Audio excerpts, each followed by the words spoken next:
Comment donc la sagesse humaine peut-elle rendre stérile la prédication de la croix? Ne serait-ce pas que l'homme préoccupé de rhétorique, de forme oratoire, n'a pas été lui-même saisi par la croix de Christ, par l'aphonie de la croix, où le moi est crucifié? De ce qu'il n'est pas, comme Paul, l'esclave de Christ? De sorte qu'il se préoccupe plutôt de la forme de son discours, et ainsi attire l'attention sur le messager plutôt que sur le message, sur la forme plutôt que sur le fond, sur le serviteur plutôt que sur le maître. N'avons-nous pas le droit de penser que la prédication de la croix doit être le message qui touche le plus directement, le plus profondément le cœur du Père?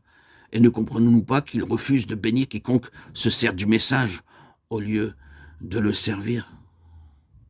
Dieu refuse que ceux qui annoncent la mort de son Fils en dérivent quelques gloires pour eux-mêmes, quelques encens. La tragédie du calvaire doit être présentée à un monde qui meurt dans toute sa tragique réalité. Et des fleurs de rhétorique qui sont aussi peu à leur place que l'eussent été autrefois de vraies fleurs tressées ou suspendues à la croix par les témoins de l'agonie en Golgotha. D'ailleurs, le thème même du calvaire ne se prête pas aux dissertations. Il n'y a rien dans la croix, rien dans son horrible réalité, rien dans la prédication de son message qui puisse servir d'aliment à la vanité ou à l'orgueil. En étudiant rapidement quelques passages de la vie de l'apôtre, nous voyons bien qu'il faut que ceux qui annoncent la croix soient eux-mêmes crucifiés. Crucifiés par la prédication du calvaire. Il faut qu'ils aient expérimenté en eux-mêmes la puissance du message pour que le Saint-Esprit puisse rendre témoignage à leur prédication, comme il le fit pour celle des apôtres. Les seuls témoins de la croix pouvaient prêcher la croix. Les seuls témoins de la résurrection pouvaient prêcher la résurrection. La croix, la résurrection, étaient pour eux plus que des faits historiques, plus qu'une doctrine, plus qu'une vérité essentielle. J'ai l'impression que c'est d'hier que Christ est mort, disait Luther, pour exprimer à quel point la passion lui était présente à l'esprit.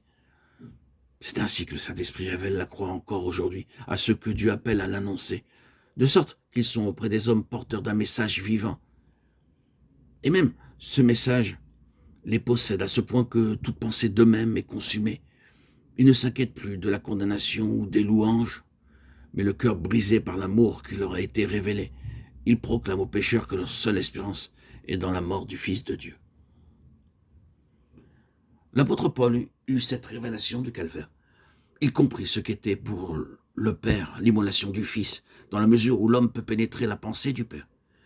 Il comprit ce que furent pour le Fils ces années, passées au milieu des enfants des hommes, années d'humiliation qui aboutirent au supplice, à cette croix acceptée à cause de ses répercussions universelles et éternelles, à cause de la joie, de la plénitude de joie qui en devait découler, et faisant taire toute considération de race, de situation, d'orgueil, l'apôtre, à son tour, entra dans le sillage du Maître pour devenir le messager de la croix, bien que celle-ci dût devenir sa croix, bien qu'il dût être à l'exemple de son Maître crucifié, méprisé, rejeté.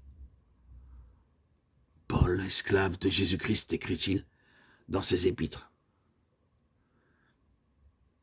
Et il a un sentiment si profond d'obligation vis-à-vis du Christ qu'il s'écrie « Malheur à moi si je ne prêche pas l'Évangile ».